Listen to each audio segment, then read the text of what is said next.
I thought about the name, but it meant nothing to me.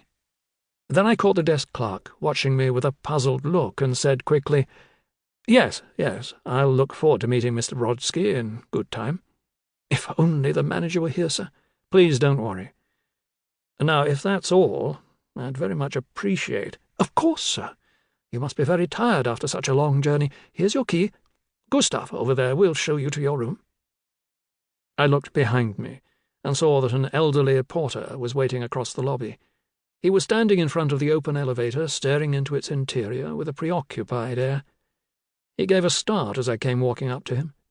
He then picked up my suitcases and hurried into the elevator after me. As we began our ascent, the elderly porter continued to hold on to both suitcases, and I could see him growing red with the effort.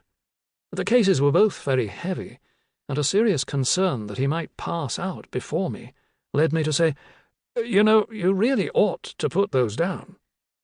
I'm glad you mention it, sir, he said, and his voice betrayed surprisingly little of the physical effort he was expending.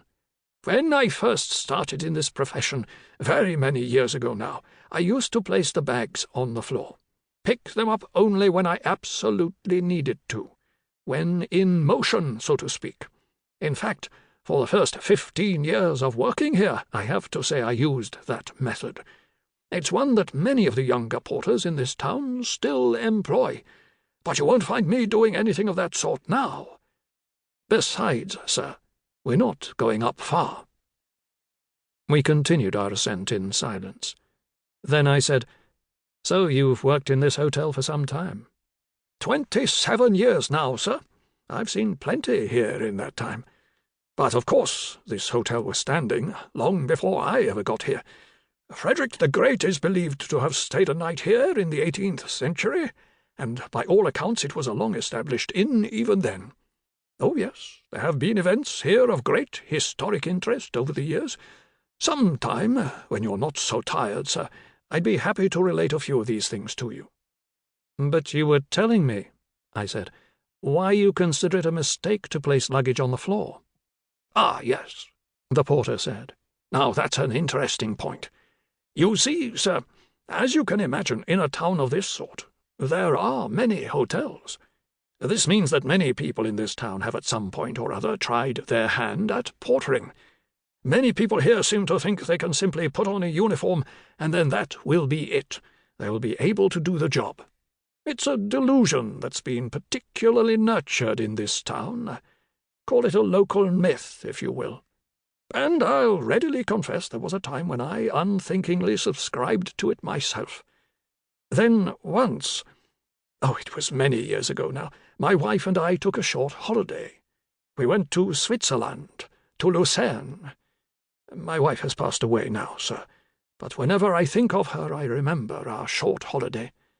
It's very beautiful there by the lake. No doubt you know it. We took some lovely boat rides after breakfast. Well, to return to my point, during that holiday I observed that people in that town didn't make the same sorts of assumptions about their porters as people here do. How can I put it, sir? There was much greater respect paid to porters there.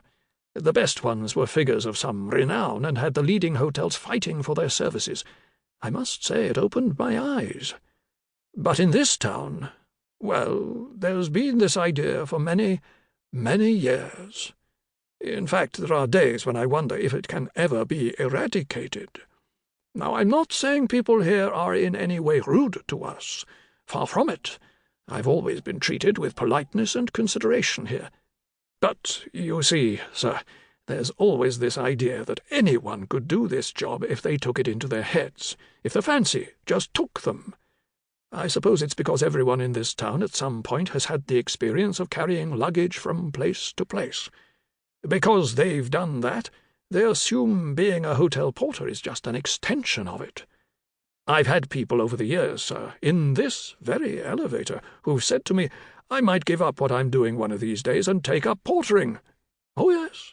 Well, sir, one day, it wasn't long after our short holiday in Lucerne, I had one of our leading city councillors say more or less those exact words to me. I'd like to do that one of these days, he said to me.